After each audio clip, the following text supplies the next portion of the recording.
ನಮಸ್ಕಾರ ಪ್ರೀತಿಯ ವೀಕ್ಷಕರೇ, ನಾನು ನಿಮ್ಮ ಪ್ರೀತಿಯ ವೈದ್ಯ ಯೋಗಾಚಾರ್ಯ ಅನಿಲ್ ರಾಯ್ಕರ್. ಇವತ್ತು ತುಂಬ ಜನ ಆರೋಗ್ಯ ಸಮಸ್ಯೆಯಿಂದ ಬಳಲ್ತಾ ಇದ್ದಾರೆ. ಎಷ್ಟೋ ಜನಕ್ಕೆ ಗೊತ್ತಿಲ್ಲ ನೀರು ಕುಡಿಯೋದ್ರಿಂದ ಎಷ್ಟೊಂದು ಬೆನಿಫಿಟ್ಸ್ ಇದೆ ಅಂತ. ಹಾಗಾದರೆ ಯಾವ ಸಮಯದಲ್ಲಿ ನೀರನ್ನು ಕುಡಿಯೋದ್ರಿಂದ ಏನೇನು ಲಾಭ ಇದೆ ಅನ್ನೋದನ್ನ ಕ್ವಿಕ್ಕಾಗಿ ಹೇಳ್ತಾ ಹೋಗ್ತೀನಿ.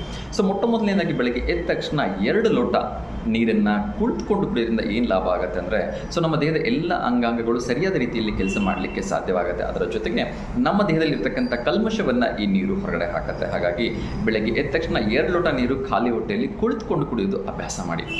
ಎರಡನೇದು, ನೀವು ಸ್ನಾನಕ್ಕೆ ಹೋಗೋದಕ್ಕಿಂತ ಮುಂಚೆ 1 ಗ್ಲಾಸ್ ನೀರನ್ನು ಕುಡಿಯೋದನ್ನು ಮರಿಬೇಡಿ.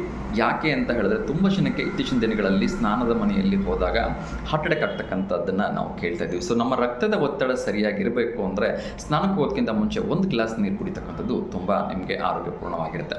ಅದೇ ರೀತಿ ಮೂರನೇದಾಗಿ, ಊಟದಕ್ಕಿಂತ ಅರ್ಧ ಗಂಟೆ ಮುಂಚೆ 1 ಗ್ಲಾಸ್ ನೀರು ಕುಡಿಯೋದ್ರಿಂದ ಏನು ಬೆನಿಫಿಟ್ ಅಂತ ಹೇಳಿದ್ರೆ, ನಿಮ್ಮ ಜೀರ್ಣಕ್ರಿಯೆ ಏನಿದೆ ಅದು ಸರಿಯಾದ ರೀತಿಯಲ್ಲಿ ಆಗುತ್ತೆ. ಅದೇ ರೀತಿ ಕೊನೆಯದಾಗಿ, ರಾತ್ರಿ ಮಲಗೋದಕ್ಕಿಂತ ಮುಂಚೆ 1 ಲೋಟ ನೀರು ಕುಡಿಯೋದು ತುಂಬ ಕೂಡ ಇಂಪಾರ್ಟೆಂಟ್ ಆಗುತ್ತೆ.